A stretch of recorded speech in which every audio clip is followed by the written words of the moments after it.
Well, hi everybody, and welcome to another episode of Club Grubbery. John, it's been a pretty harrowing week, hasn't it? Yeah, there's been a lot of horrific stories, Hoodie, and yeah, one after the other, and events are happening in the US, which hopefully will give us a bit of hope, but we keep soldiering on. We keep soldiering on. All of our viewers will by now have seen the two-parter we did with Karen Kane and bringing in Anita Huffmeister from the Australian Vaccine Risk Network. That was really harrowing, and I mean that goes back 30 years, John, and we've been pushing this for 4 years. And these people have been fighting this stuff for 30 years, just like the crew from Infected Bloods Australia. Mm. They've been fighting this garbage, this medical tyranny for 30 years, and we have to keep the pressure up. And in order to do that, we're going to be interviewing two incredible women this evening on our program. Firstly, we have Ingi Doyle. Welcome to the show, Ingi. Hi, Hoodie. Hi, John. Thank you for having me. No, it's great to have you. And we're having video problems with our other guest, who is Deborah Lee, who has become a what can we say, documentary producer. Yeah. Deborah, great to have you on. Thank you, Graham. Thank you very much. Appreciate the opportunity. And thank you, John. Right. So, Deb, you've been doing some great work. You've done an awful lot of research, and you've also turned your hand to documentary filmmaking. And you have, apart from some other projects you're working on, which we'll talk about on another episode, you have filmed a 15-minute documentary on Ingi Doyle. Ingi, you and I shared a stage together in Brisbane a couple of years ago. And Yes, we did. Yes. I remember listening to your story then, and it's a fascinating story. And this documentary tells it all. So what we might do is now show that documentary, and we'll give people a chance to watch this 15-minute documentary, and then we'll come back and talk to you both about it. Is that how we want to do it? Thank you. Sounds good. Yeah. Here we go.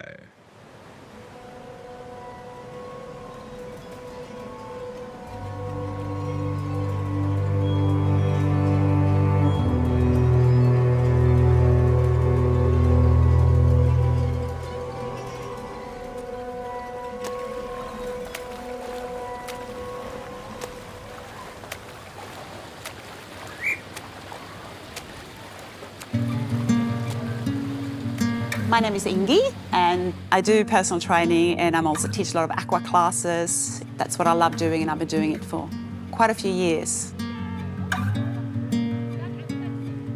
Her whole life she's been about fitness. Not only in her job, she was always on a podium. Her eating has always been exemplary.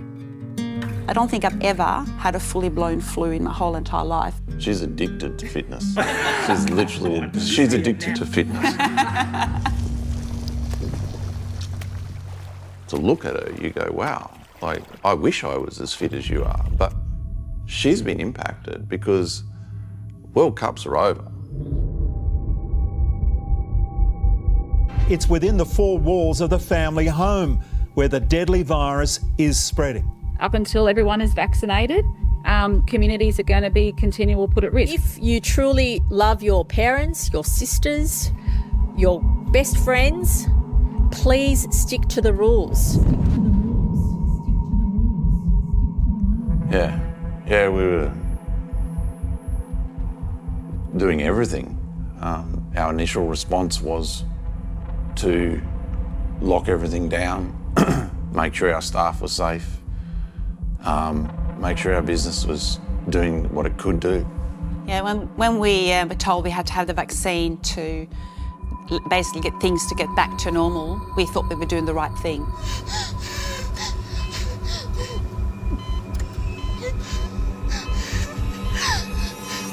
Authorised by the Australian Government, Canberra. The first day after my second vaccine, I ended up with a massive swelling under my armpit. It's like huge, and it was hanging down. So I went to the GP to get it looked at. The GP said to me, the first thing she said, oh, I've never seen this before. But over the next week, I started to feel a bit sluggish. I couldn't push myself. It was just weird. Something was starting to feel quite wrong. On day 14, Very suddenly, I felt a sharp pain. It was instant. It was no build-up. It was just bang. It was like somebody had stuck a knife into my lower abdomen on the right side, and the pain was radiating through into my back. We got to the hospital. It was just before midnight, Sunday night. They assessed me and sent me off for a scan to check for appendicitis. And there was a few of them that came back, not just one person. There was, I think, maybe 3 of them stood there. They looked quite serious, and they told me, "You have an aortic dissection." I was on my way to Tasmania, and there was a message from Ingi saying, "I'm in a hospital, I've got a ruptured aorta." I knew what a ruptured aorta was.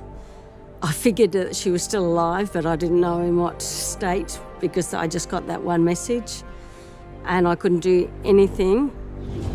She had the reaction, and I was booked in for my second dose. Because of COVID, I couldn't go into the emergency department at the hospital, literally a wall away from the emergency department that she was in. I was almost in tears with the nurses saying, "Can you get me in next door?" Then they explained to me what it was.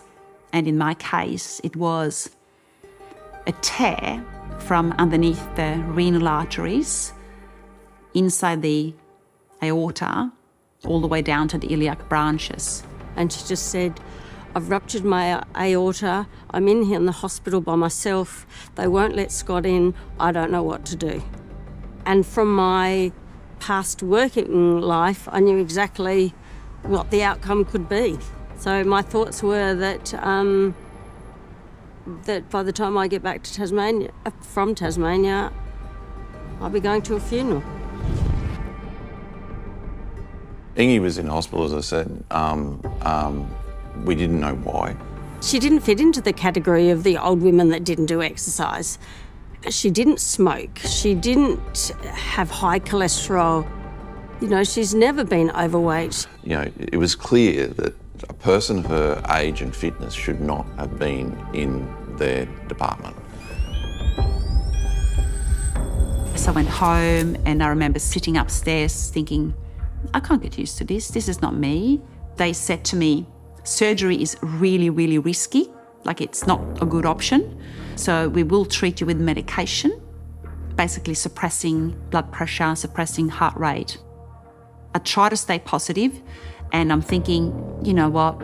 I come back for the rescan 2 weeks later and I will be just fine. It would have healed. Day 14 again, I went back in for a scan, and my phone rings. I could just see by the look on her face, like she just went white. And she just said, "I've got to go to the hospital and I'm not allowed to do anything. I'm not allowed to drive. I just have to go." And they then told me that the dissection had spread, or basically hematoma had developed above the top of the dissection, and it was closing in on my renal arteries. We were just driving down the road. In fact, we were coming down that road along here, grabbed my hand and she said, "Stop, you need to pull over." She just said to me, "My children are still so young." She said, "And my daughter, she's still really young." And she promised me she will be there for them and for Scott no matter what happened to me. She was just petrified. I have never seen anybody so scared in their whole entire life. At what point did you ask, why is this happening? At what point did anybody ask, why is this happening? The first stint in there, I was sitting in bed thinking, what is this, what is this? And Scott also was wondering what's happened to me. I sat down and wrote a list of all of the things that could it possibly be, just a list to ask. And one of those things on the list was the fact that she'd had a vaccine. It was only one line of a 2-page document. They thought, oh, could this be vasculitis, for example? There was, notes in my medical records, vasculitis, ? But they did scans for that. No, I ruled that out. And then they thought, could it be something called FMD, which is a genetic condition? They went looking for FMD everywhere. They couldn't find it. As I said, you know, one of those things, just one item was the vaccine, just one. And that was quickly dismissed because it was quickly dismissed as, no, that's not how vaccines work. But then I started to get to the end of the list. So basically they have literally ruled everything out because every part of my body's been scanned. I've had every blood test you can imagine to try to find something wrong with me. They've looked into everything. There's only one thing left. Hi, my name is Sakshi and I'm a doctor. I'm going to explain how we know Australia's COVID-19 vaccines are safe and effective. Australia's COVID-19 vaccines have passed the Therapeutic Goods Administration's strict tests, which means they are safe and effective in preventing people from getting very sick and even from dying. 2 weeks prior, she had an injection, and I thought I was crazy because this is before anybody had any information. I contacted a vaccine expert from Adelaide by the name of Nikolai Petrovsky, who's a professor, and the day that he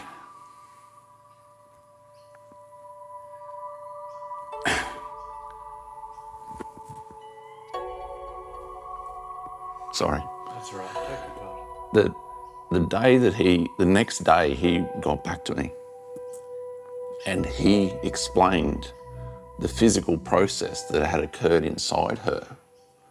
The damage to the endothelial being caused by the expression of the spike protein from the vaccine. That he was the first in the world to model the COVID virus. The first in the world. This is his area of expertise. The weight lifted off my shoulders. I was not insane. I was not looking for something. I was not crazy. This was real.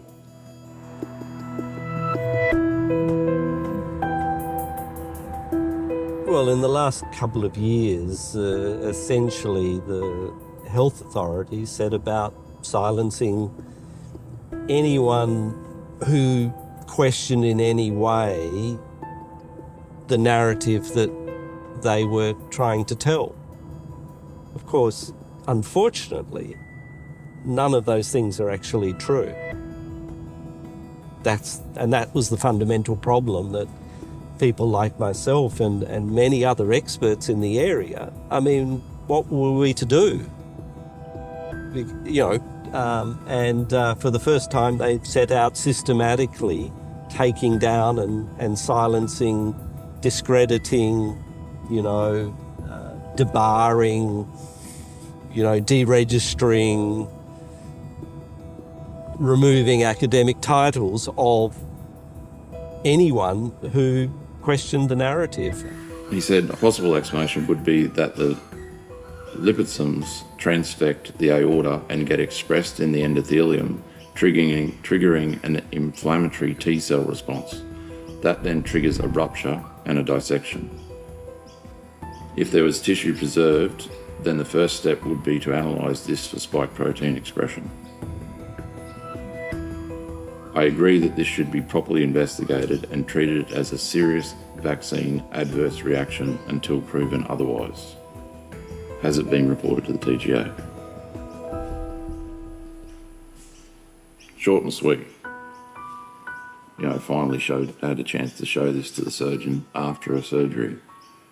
Because we basically were forced into a situation where it's like they basically said, look, we understand you want to know why, but we still have to save her life. So we basically just were like, okay, you've got to do the surgery. The email strings between us was then shared with the surgeon. He then agreed to report it to the TGA, and he did. And we've never heard from the TGA. Not a word.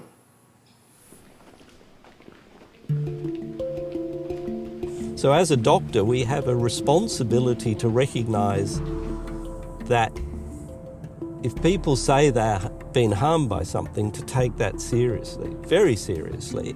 And when authorities are saying, no, this is 100% safe and effective and there is no way that anyone has been harmed, and That is public health gone wrong. That is public health that needs to be shut down. And so absolutely people like myself are under a moral obligation when public health goes mad and actually does the opposite of their name and actually starts harming public health. Of course, someone has to speak out. I mean, that's your duty.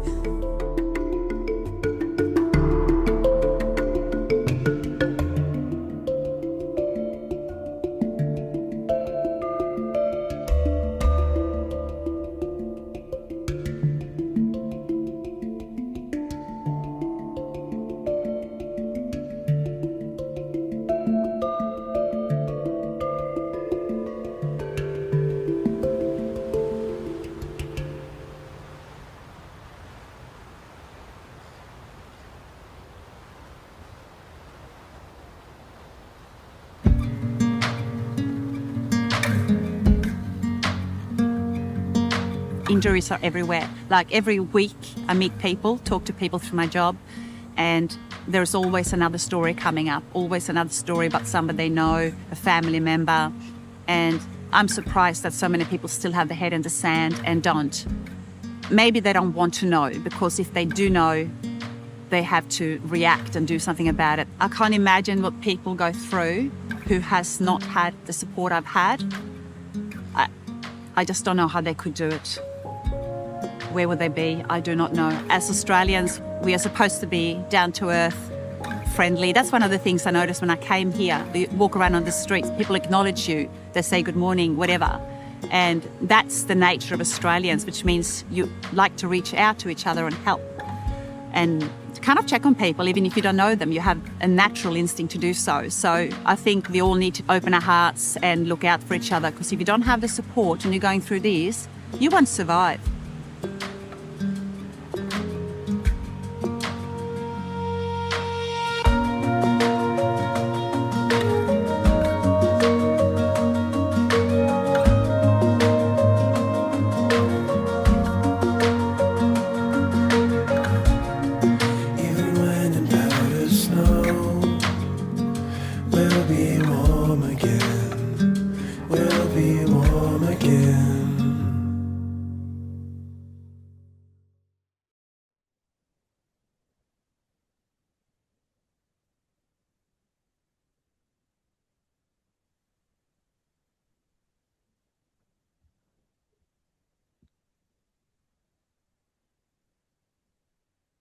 Sometimes you say a lot when you don't say anything at all.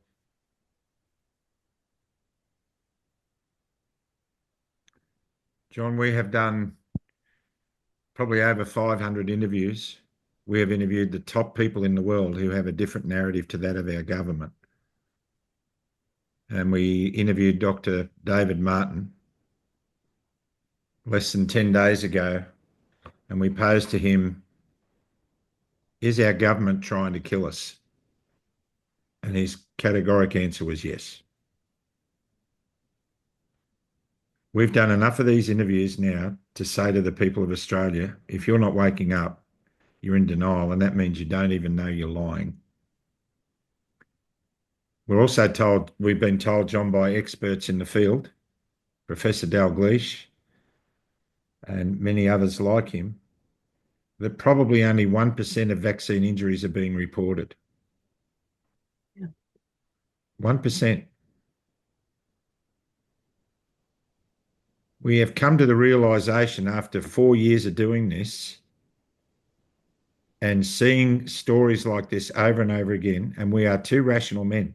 There's no doubt about that. We're rational human beings. We are risk-benefit analysis kinds of people. We did it for our living. Our government is determined to make us sick. And our government seems to be, whether they know it or not, determined to kill us. They are not listening. They never do. They didn't listen when thalidomide was brought forward. We're sick of apologies for stolen generations. We have seen thousands of people who were given tainted blood products over 30 years ago who have still not been recognised. We've seen the pelvic mesh scandal. How many medical scandals do we have to have in this country before this country realizes that we don't have a health system? We have a disease management system, and it's not managing disease, it's creating it. It's time to restructure the whole process. That Deborah, is a cracking piece of documentary filmmaking. Thank you, Graham. So, John. I mean, I feel like, Hoodie, that we've been sitting on the jury at the events for Auschwitz. We've heard the testimony of witnesses. We've heard the testimony of victims. We've heard expert after expert after expert tell us what went wrong, what is wrong. But there's nobody on trial. It's just empty. There's no one there, sitting there, who's responsible. These people, and it doesn't matter who you want to start with. I mean, from the Prime Minister down in this country, they are all culpable. They are all in the chain of custody of what's gone on here. And the fact that they just continue to ignore this and treat those in Parliament like Senator Gerard Rennick, Malcolm Roberts and Russell Broadbent with absolute disdain and contempt when they tell the stories of people like Ingi in the Parliament is, it's reprehensible. I sat last night for 12 minutes and listened to Jackie Lambie's speech in the Senate, where she was about to dump on Pauline Hanson's bill. The speech where she says it's about being a goddamn bloody adult. And that kind of ignorance is why we're in this mess right now. Now, you know, there are people like David Martin who say, yes, the government is trying to kill you. Now, that may be true. There may be elements of truth in that. It's certainly happening, if not deliberately, it is certainly happening by misadventure.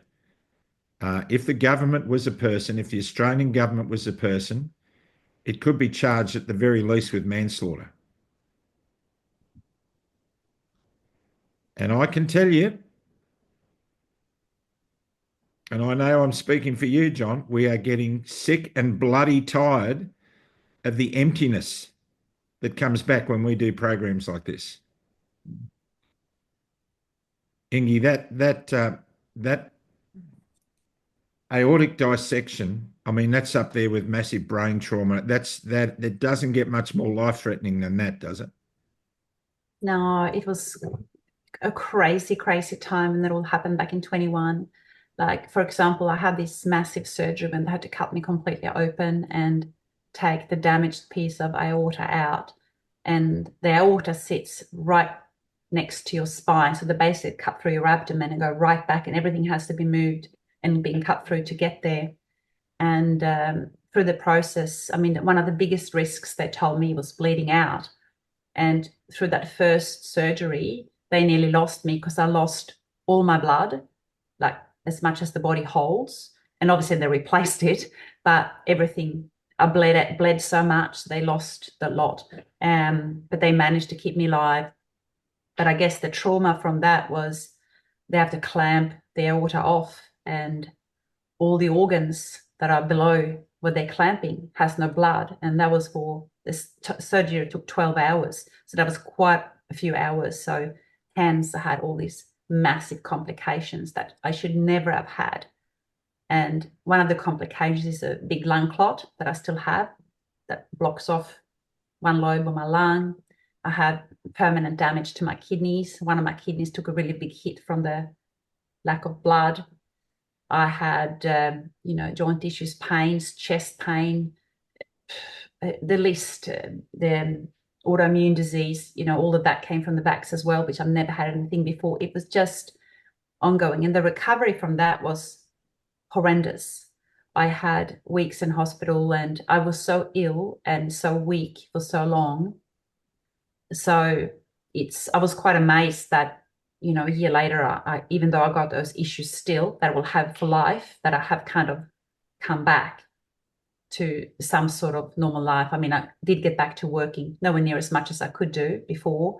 I couldn't get back to my triathlons because I've got blood flow issues from the surgery into my leg. It's just, yeah, the after effects is just, they're there forever. And I think that's why I think it's so important to share, because once we are injured, if you have scarring on your heart or neurological damage, it doesn't go away. You can detox, you can, you know, try, you know, the list is a mile long, things we can try and do for ourselves to help. And sure, those things do help and some things will improve a little bit. But I think once you're damaged, you are damaged forever. Like I will have a lung clot forever. I will have low kidney function forever. My heart ever so often, I'm in and out of emergency. You know, this has happened over the years since this happened as well with, you know, all the, you know, chest tightness, chest pain, pain down my arm, you know, all those classical symptoms for a heart attack, even though there's nothing wrong with me, these things happen. And you are just scared and you feel like you're a ticking time bomb. And that hit me so hard last year. Well, it's just been, in July 24, I got some weird pains again, like some really, really weird pains that was quite intense around the hip. And I thought, okay, I've torn something because I've been doing a little bit of exercise and I thought I've done something. So I went to the chiro and he had a look. I thought maybe I put something out and he said, no, this is not a normal pain for what you're, you know, thinking it might be. So then I went to the GP and she sent me off for a CT, knowing my history. She took it quite seriously. And she probably saved my life because as it turned out, the graft they put in 21, when all this happened, had gotten infected. So it was like an aneurysm with infection at the joint of my tissue and the graft tissue, and the whole graft was infected. So that was like 3 years later when I'm thinking I'm kind of getting something back, I'm getting somewhere, I'm hit with this, and this should never have happened. So of course I was rushed back into emergency, back into hospital, and they had to decide what to do. And initially they put me on a massive amount of antibiotics, of course, to try to kill the infection. But because I had a synthetic graft from the first surgery, the synthetic graft doesn't have blood flow through it. So antibiotics can't kill an infection like that. So they said to me, basically I had two choices. The first one was sticking on heavy duty antibiotics, probably for life, and, you know, try to keep it at bay. And they said how long we can keep it at bay for, you know, how long is a piece of string? They didn't know. They couldn't say. I could live for 2 months, 3 months, 4 months, a year, maybe 5 years if I'm lucky. And then the infection will take over and I'll have a rupture where the graft was, where the joints, my tissue, that will basically, the graft was safe, but the tissue where it joins, that will eventually rupture with an infection. So I would bleed out and die. So that wasn't a very good option, not knowing how much I would have left. So they said, because of my age, I'm only in my 50s, and they said, we want to try to give you at least 30 years of life. You know, that's what they were aiming for. They didn't want to settle for anything else. So lucky for me, I had an amazing medical team. They were brilliant and they planned it for a month. I was kept on antibiotics, for strong antibiotics, more than 2 or 3 different kinds, to try to keep this at bay. And then they planned my surgery. So they took a month to plan it. And what they had to do was cut me open completely again and go through all the scar tissue I have. I got so much scar tissue from the first surgery, and that was really risky. So they didn't really know what to expect until they got in there. So they planned it and they did execute it, and they did cut me open, and they took the old graft out, which was infected. So obviously they had to be cleaning. They couldn't even leave one little piece of infection in there. So it was quite a tricky surgery for them to clean me all out. And then they replaced it. They got a special graft imported from Germany that wasn't approved by the TGA. And I said, yes, I'll have that. Thank you very much. It's not approved. So they actually got that in specially for me. And it was infused in silver in a particular way. So the silver infusion should last 12 months. That you can get some silver infused ones in Australia, but they would only guarantee, 2 or 3 months maybe that the silver would last. So this one I have at the moment should last a year, which means in the meantime, they can really hit me with more antibiotics, which they did, and hopefully keep any little tiny bug away so it can't grow again in the new graft. Because, that's still a question mark. This is not even a year gone yet, and I'm still having scans and stuff. So anyway, they did that surgery, and that took 18 hours when they closed me up. So that was huge. They had 8 surgeons because they did a few extra things like putting some stents into my ureters through my bladder, so they could they wouldn't accidentally cut through the ureters from the kidneys to the bladder, because so much scarring in there. So they did that first. So they had a couple of urology surgeons there. They had general surgeons there because they had to cut a piece of bowel out because it was sticking to the graft that was infected because of the mess inside from the first surgery. So they took a chunk of bowel out, only a small piece, nothing that's going to affect me, but still that was, another thing they had to do. And they also went through some extra lengths and I got a massive scar sort of up here near the clavicle, and they put a couple of outside stents into my artery that ran outside my body, one down to each leg. So they did that as well. So they had my blood circulating through my legs, because once they clamped the aorta, of course, there'd been no blood supply to my legs, and my kidneys are already damaged. So they didn't want to damage them any further or me risk of losing my kidneys altogether. So to help the kidneys sort of come back a little bit better after that surgery, they thought we got to keep the blood supply to the legs. So they went through the length of doing that. And I think that was brilliant because, it did help. So my kidneys, when I came back from this surgery, when I went into the surgery, I should mention this too, they said to me, there is 1 in 10 chance that I wouldn't wake up, that I will actually die. That's how dangerous this second surgery was, because they didn't, but I didn't have a choice, because if I didn't have the surgery, I would 100% die in a much, I wouldn't have much life left. How long, they couldn't tell me. But 1 in 10 chance of not waking up, I'm thinking that's almost like playing Russian roulette. That's like, that was really scary. And I have to tell my kids, Scott, obviously my partner, and, to tell them that I might not wake up. So, we got to make this decision. Should I take a chance of not waking up, when they do this in a month's time, or should I just take a chance of having 5 years and then die from an infection? Like, it was really scary. And they also told me that it's 25 to 50% chance I wouldn't have kidneys when I woke up. So if I woke up. So it was really, really, really awful. And this is 3 years after when I had the injury and thinking I'm getting back into life. So what I'm trying to say with all this is basically it doesn't go away. And I don't actually know what my future holds. I'm feeling, like I said, I'm feeling quite good at the moment. I'm thinking I've got it over it, and I have come through this major surgery surprisingly well. And I think I have my fitness, that I have a base fitness. I think that, that's been the biggest thing for me. If they didn't have that, they would never have attempted a surgery, number one, and I probably would not have survived. Once you're injured, it doesn't just disappear. You can get hit by something at any time. And that just devastates me, absolutely devastates me. And that's why I'm doing this. That's why I want to share, so people know. It's not like, you have a cold or a flu for a few weeks or whatever, and then you kind of heal and, it's forgotten.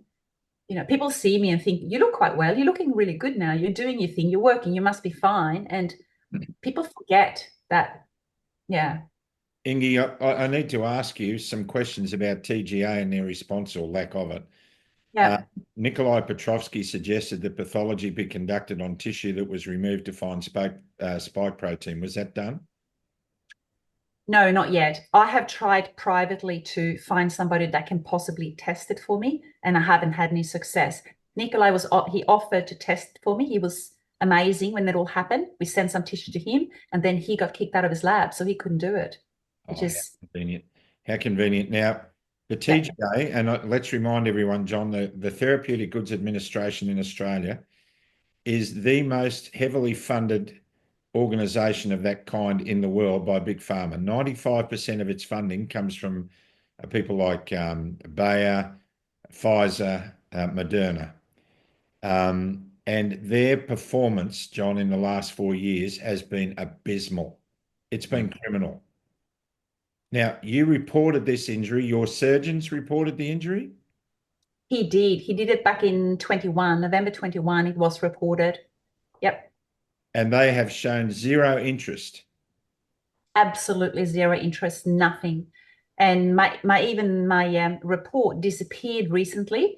Sharon Cousins, who runs the Open Day In site, that's her site, and she informed me she was looking for my report and had disappeared.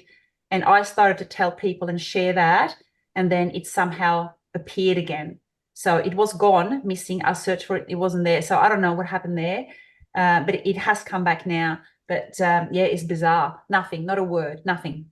Now that by any test of the law is criminal negligence by the TGA. Absolutely, they should be made. That's what they're for. If you report something, they investigate every single report.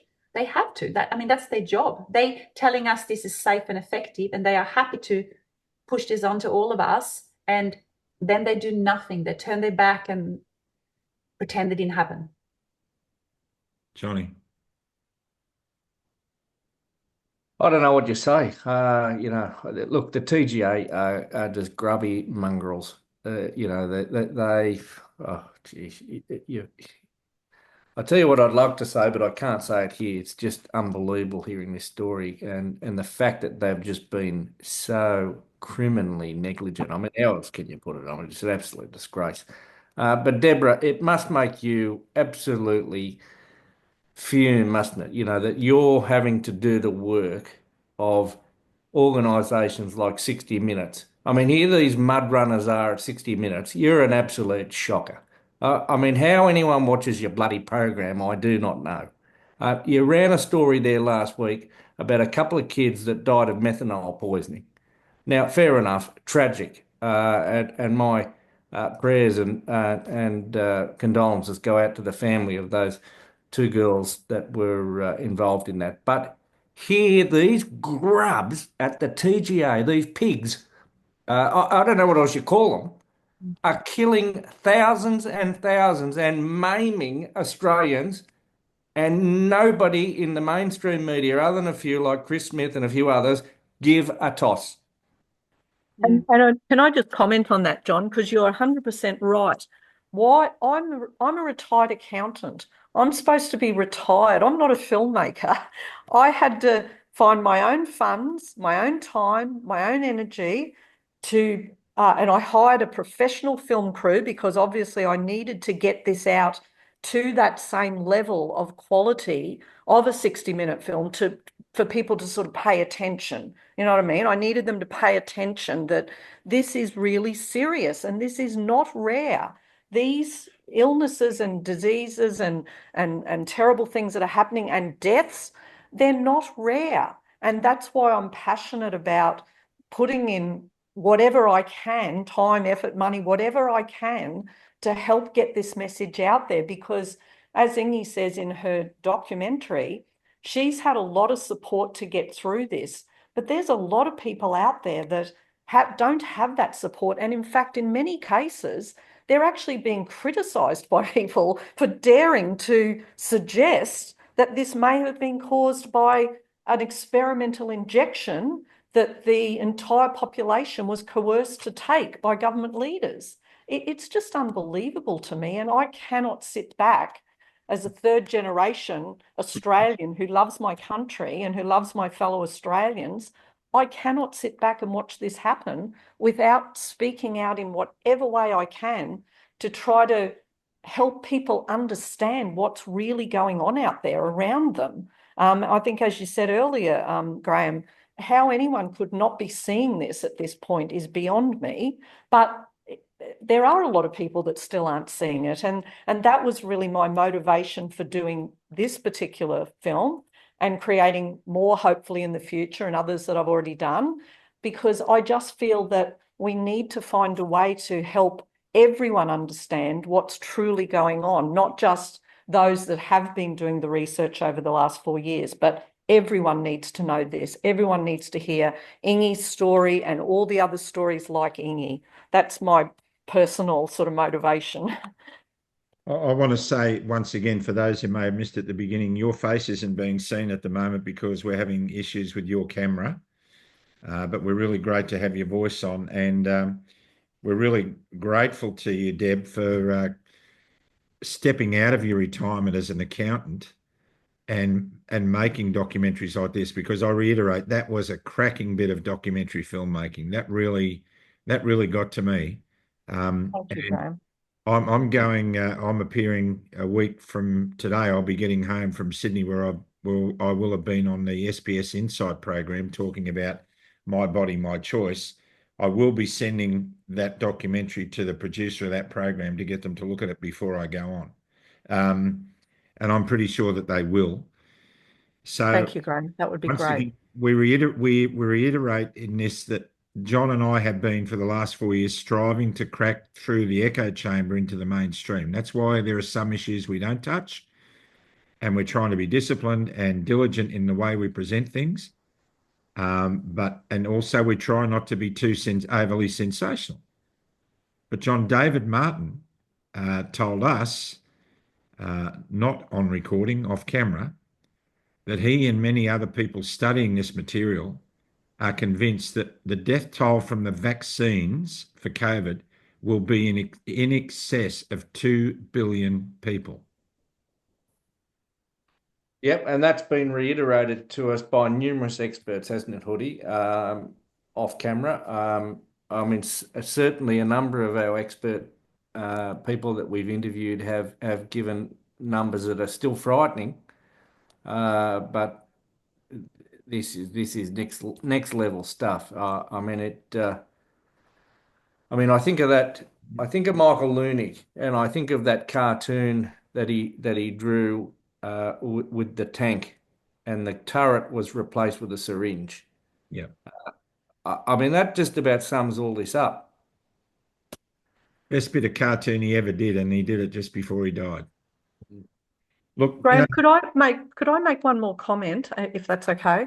I really want to reiterate the message at the end of this documentary that we need to listen to and support the people that are injured, because I agree with you. I'm also trying to be very responsible in the way I share this information so that we can break through to people that really don't know what's going on. And I do feel the best way to break through to them is with, these sort of professional type documentaries that are calm, not sensationalized. They're just very factual, telling people's own truth and giving messages to people that we all need to stand together here. This isn't about, trying to fight against the system or fight against each other. We all need to stand together to face what's really going on. And I wouldn't even try to tell these stories if I didn't think there was help out there for people. But we all know there are good doctors that have been researching the impacts of these injections and how to help people that may have been injured.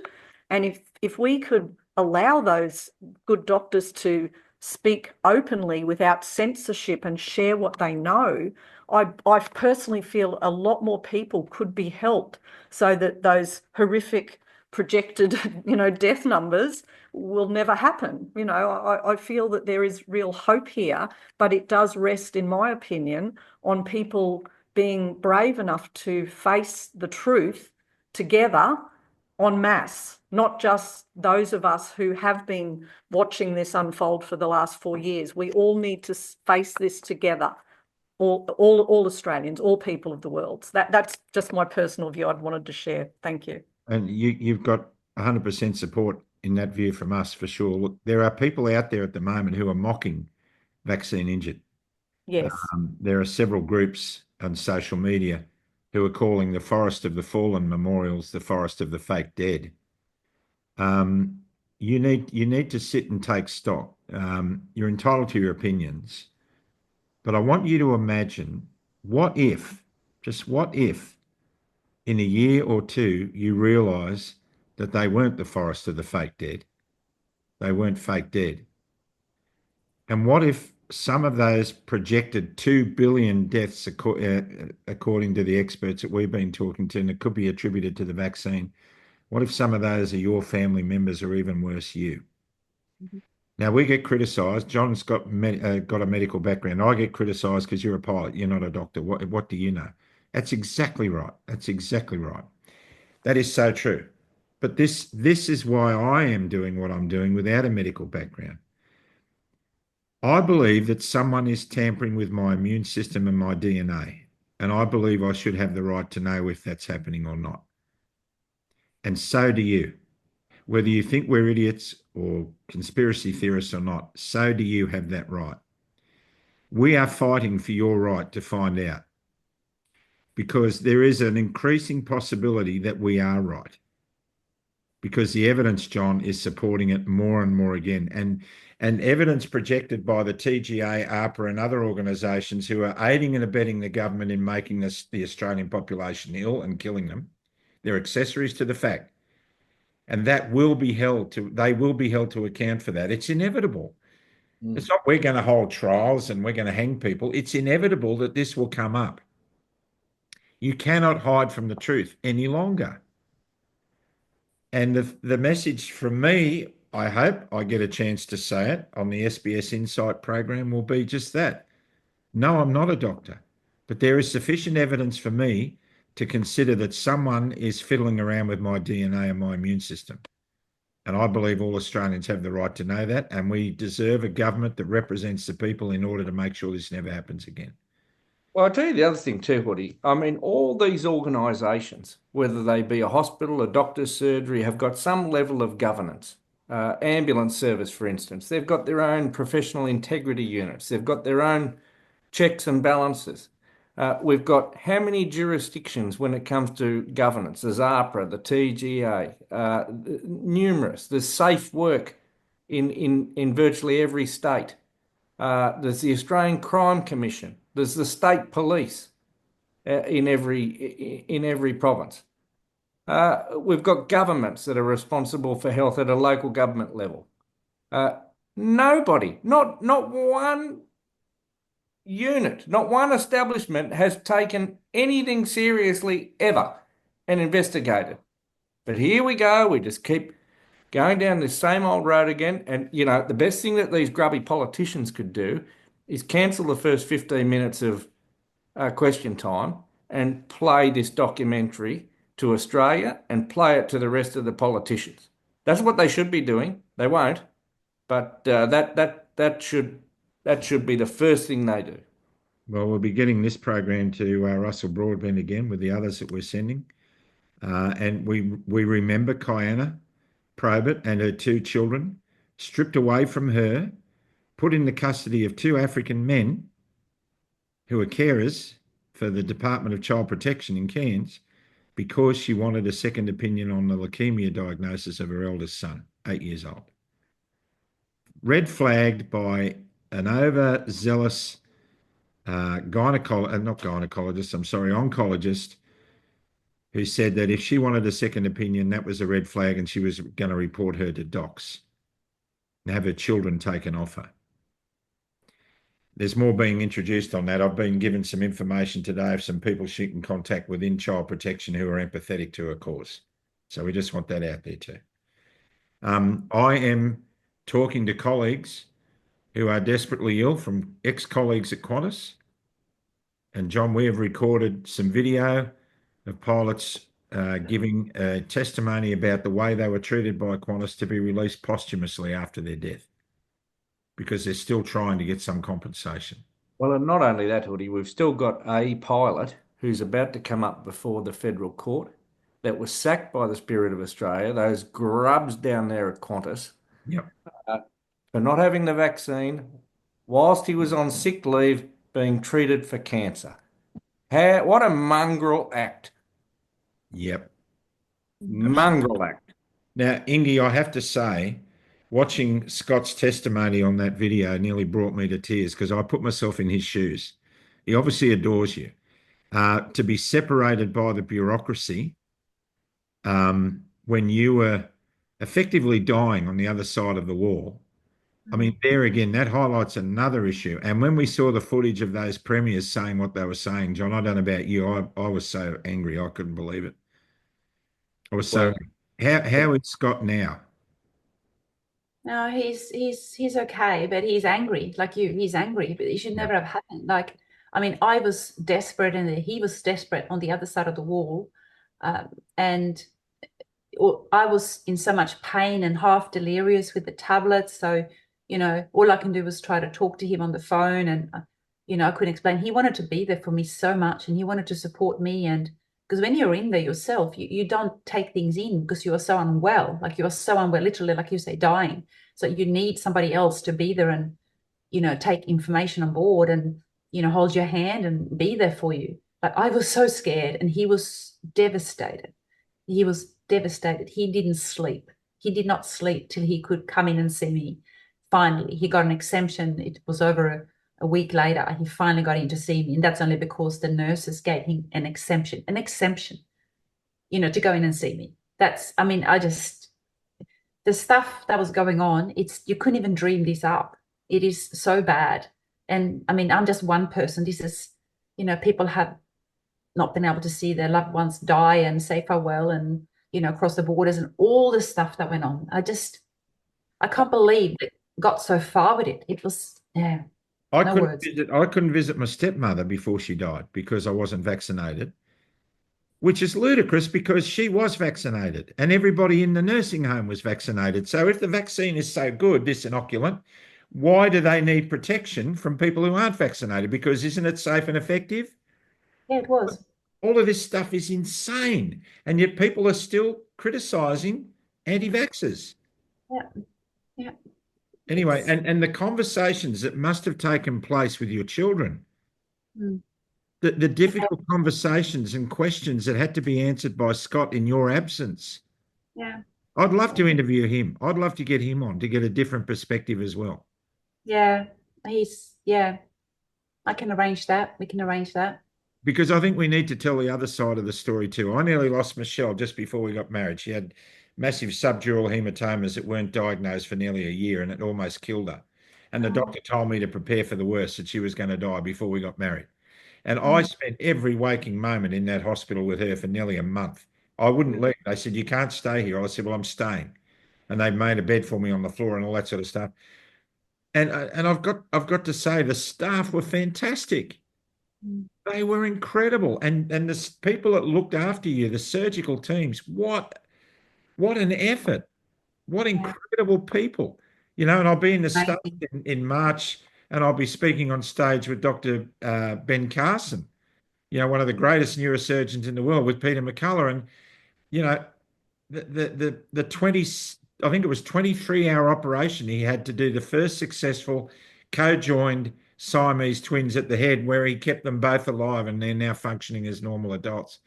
I mean, the medical profession, the heroes of our medical profession, are being dastardly dumped on by the garbage that's brought down by hospital administrators, our government health bureaucracies, and AHPRA, these agencies who are destroying the medical profession, and we need them. And people like Professor Ian Brighthope and others, and the other doctors who've stood up, like Nikolai Petrovsky. How badly has he been treated? You know, we're sick to death of seeing our professionals who hold up the banner of first do no harm with the greatest integrity being treated like criminals. This country's got to wake up, John. Yeah, well, it's not, unfortunately, Hoodie, and we know that. I don't know what we can do. Anyway, we just keep we keep hoping that there'll be a breakthrough somewhere. I mean, we'll just keep doing it. We won't stop. So, AHPRA, if you think we're going to stop, we're not going to stop. because we're waiting to dismantle you because you're a pathetic disgrace. I would love somebody to come on to this program from the TGA and dissect this video, excuse the pun, and tell us why they have not reacted to the report of this vaccine injury. It would be very interesting, TGA, and you're more than welcome to come on, but you won't. Why won't they test it? Exactly. Anyway, The testing, that's the problem. They need proper facilities so anyone can get tested, proper evidence. I mean, there is so much evidence out there, but they just won't see it. So why don't they set up a testing facility? That's the key to figure out exactly what's going on with everybody, and then it can be reported properly, and then they can set up a hub that any injured person can go in and get free care. I mean, what they've done is done. We can't undo what they've done, and we can help everybody that's been left. And it's the key, I think, to trying to get out of this somehow better than, the worst outcomes. That's probably around the corner. But yeah, they need to find a way to treat people properly with everything they can. I mean, the way we're going, these two buildings that they're building for Moderna, the one in Melbourne and the one in Brisbane. I mean, they'll be palliative care outlets by the time all this is done. I mean, you won't have enough beds for the people they're killing. Yeah. Well, we've got to leave it. We've got to leave it there, and I just want to thank you on behalf of Australia, both of you. And Deb, we know that there's more material coming out from you, and this is just one piece you've done. And as I said, it's a cracking piece of documentary. It really, truly is. Your film crew need to be congratulated, and so do you for funding it. And Sharon Cousins, people like that who are working tirelessly on all the stats, doing the work that the TGA should be doing, John. They've got all the data. These people, we've got the data. We have the truth. But you will not listen to us. Australia, you won't listen, and government, you won't listen. And as the phrase I used to use in emergencies in Qantas when we were a pilot, whenever we heard the phrase, Captain, you must listen, our attention was immediately diverted to what we needed to look at. And Australia, you must listen. Both engines are on fire and we're going down. You have to listen. So I just want to thank you both from the bottom of our hearts. And we want to do more of this with you guys. And Deborah, we want to see more of the stuff you're producing and project it out there as best we can. Thank you, Graham. And I think now, as customary, we'll close with a prayer and come back for a final comment.